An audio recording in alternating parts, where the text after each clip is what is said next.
Welcome to True Vision, and today we're talking about being a true goddess, and actually even a goddess wannabe, because the attributes that makes a goddess is really not limited to being just a woman or a man. It's beyond physicality. It's about spirit.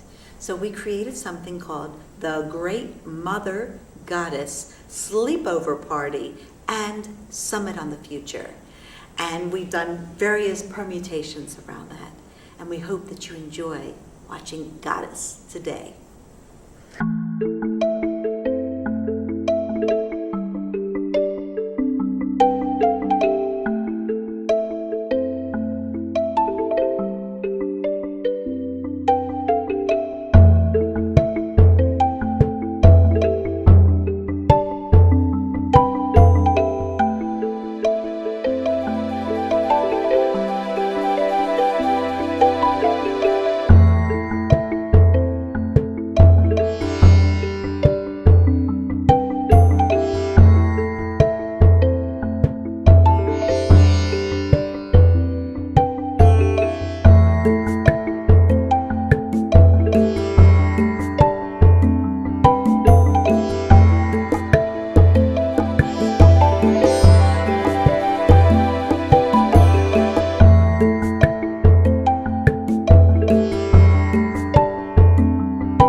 Who played Mimi on the Drew Carey Show, and Cindy Ratzloff, who was instrumental in marketing the South Beach Diet. And I'm Greg from the Ivy Bookshop, and I'm glad to be here selling the book. Okay, thank you. And is Mimi going to be here, right? She is here, yeah. She's speaking at 9 o'clock. Okay. It's a handmade crown. It's really exquisite again, just with you in mind, from Patty Puspita. And for your partner in crime, who has one story. We were saying, have you ever had something that was so utterly embarrassing, that was so mortifying in your life, that it took you several decades before you could begin to laugh about it? Well, we understand that Cindy has one. Oh my God, I can't believe it. All right. We call this the day I weighed 110. Now, I always had a weight problem all my life. It really wasn't a weight problem, it just was who I am. I'm a larger woman most of the time. But I had gone to this doctor in New York City and I fasted. It was the original protein sparing fast, where you drank this pre-digested protein. And that's all you drank, and I did it for 5 months. And I lost a ton of weight, and one day I weighed 110. And on that day, my diet doctor made a pass at me. I auditioned for the Playboy Club, and I answered an ad that said, "Models wanted, no experience necessary." And I'm going to make this short by just telling you that when Vanessa Williams had to give up her crown because she had been compromised in some photos, I understood. And I felt sorry for her.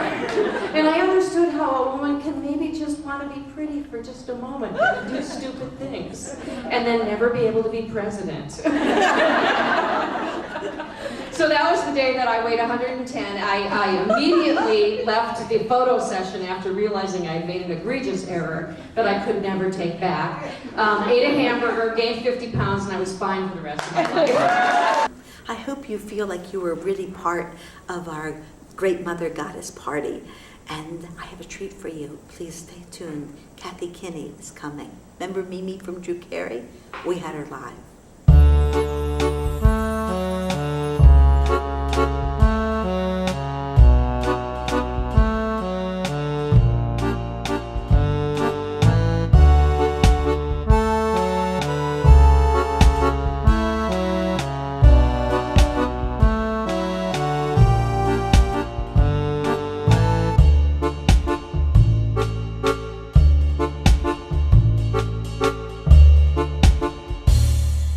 Welcome back, and as I promised you, Miss Kathy Kinney.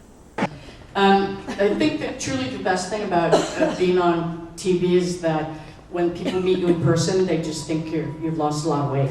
Because TV, honest to God, just makes you look so fat.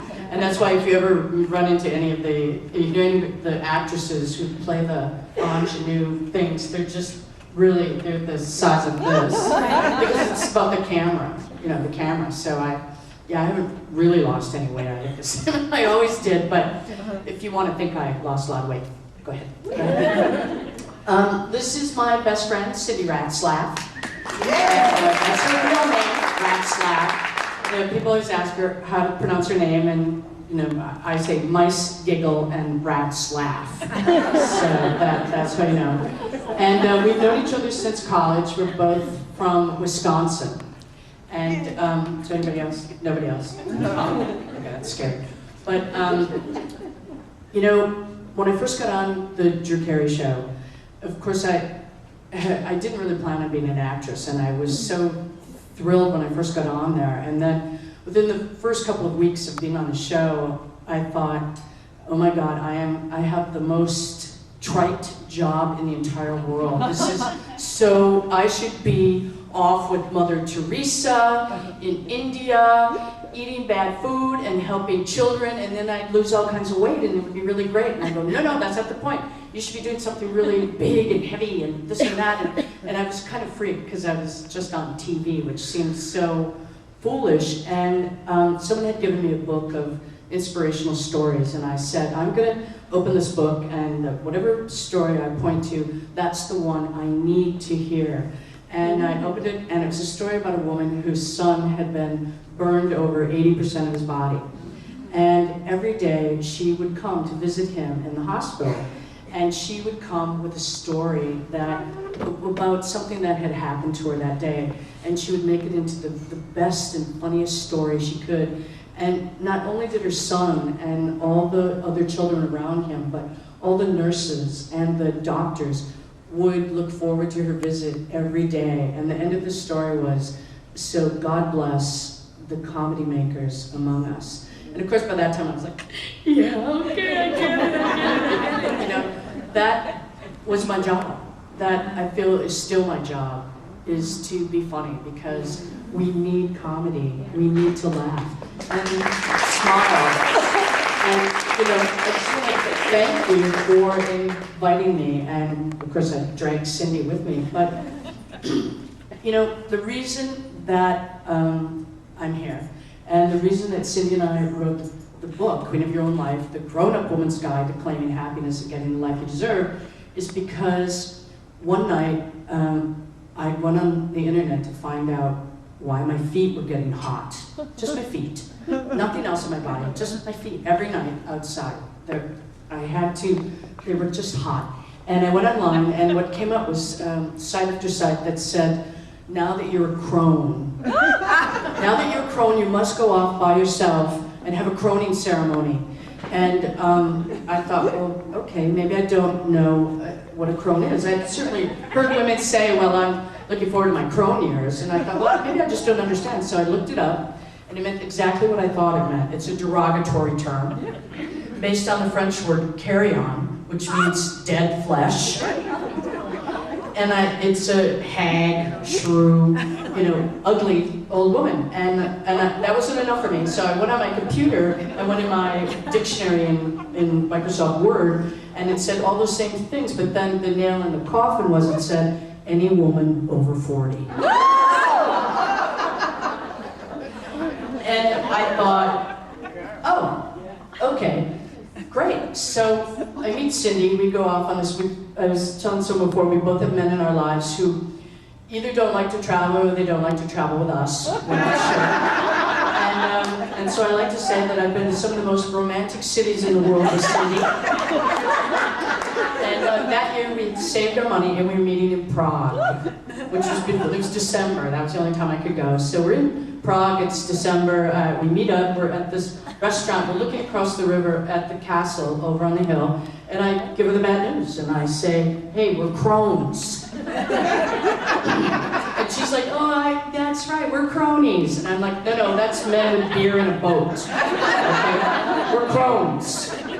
We're crones. It's exactly what you think it means. And so surprisingly, she didn't want to be a crone either. And we're sitting there, and we're looking at this castle, and we say, you know, if man is the king of his castle, are we the crone in the corner? What is that about? No, we want to be the queen of our own life.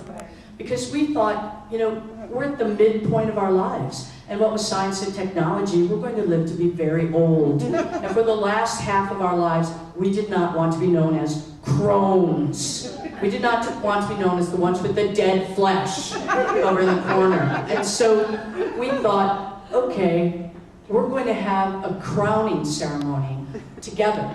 And that's what we had every night when we were in Prague. And we based it on a party that I have every year, New Year's. And we asked each other these two questions every night. And sometimes we were liquored up, you know. It was Prague. Sometimes we were on Pilsner and goulash, and sometimes we were just on champagne and goose, you know. But we would say, what do you want to let go or banish from the first half of your life that no longer works?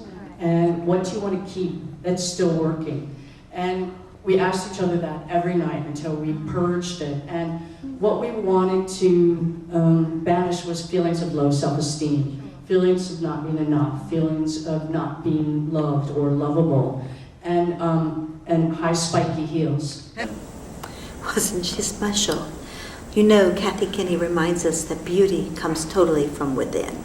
We have to remember that all human life comes through the body of a woman. And therefore we have maybe a little bit more responsibility for how that life gets lived. So we hope that Goddess and your participation today helps you. I'm so glad you're with us watching Goddess. Cindy, that is perfect that we have a little television there because you've been caught on candid camera. We would not have the grace of knowing you both if it wasn't for our artist. Chris Roberts Antio is a favorite of this museum. Chris, please stand up. You see the beautiful illustration. So we hope that you have been inspired yourself today by the Goddess. Doesn't matter if you're a boy or a girl or a man or a woman. There's a loving nature that exists throughout the whole world of that which mothers. Women work hard in this life. Men do too. But often women have that dual role of mother and mothering their own parents as their parents get older, as well as going and bringing in the bacon. And this is a time for people to just be not just so much pampered, but also inspired. And we're so happy that you could experience just a little bit of what Goddess is like at the American Vision Art Museum. This is Rebecca Hoffberger for True Vision, and remember to see the sacred in everybody.